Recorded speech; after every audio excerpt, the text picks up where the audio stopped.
Hi, boys and girls. Welcome to the podcast, English Up for Grab, where we talk about interesting topics and help you practice your English. I'm your English teacher, Shi Wu. And I'm Chris Lee. Today, we're diving into a thought-provoking topic, lab-grown meat. So here's the big question, to eat or not to eat?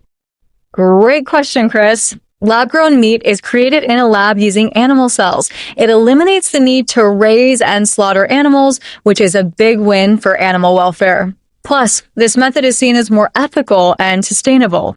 Exactly. Did you know traditional livestock farming takes a heavy toll on the planet? It's responsible for nearly 15% of global greenhouse gas emissions. Switching to lab-grown meat could reduce those emissions by up to 96%.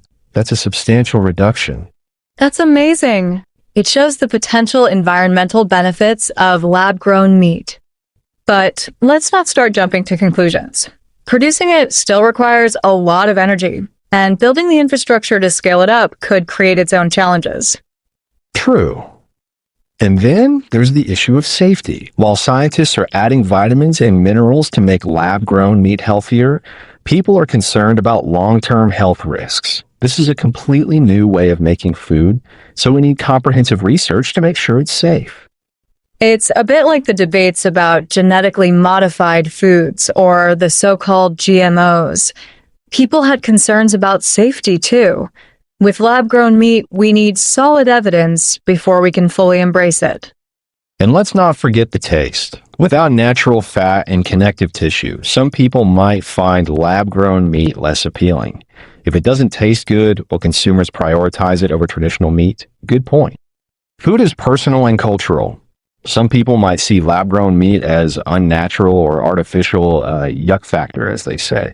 That means it might trigger a feeling of disgust or unease, like when you say yuck in English, to express something unpleasant or gross. Good point. Food is personal and cultural. Some people might see lab-grown meat as unnatural or artificial, a yuck factor, as they say. That means it might trigger a feeling of disgust or unease, like when you say yuck in English to express something unpleasant or gross. But here's the thing. Almost all food production involves human intervention. Traditional farming uses fertilizers, irrigation systems, and selective breeding.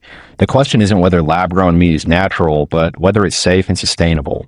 Exactly. And while lab-grown meat offers many significant benefits, we also have to weigh its implications. For example, what about farmers whose livelihoods depend on traditional livestock farming? That's important. Any transition to more sustainable systems needs to be fair. Perhaps farmers could be involved in lab-grown meat production. They already have expertise in land management and animal husbandry. It's definitely worth exploring, but let's not see lab-grown meat as a silver bullet. Reducing overall meat consumption and promoting plant-based diets are still essential steps for a balanced food system.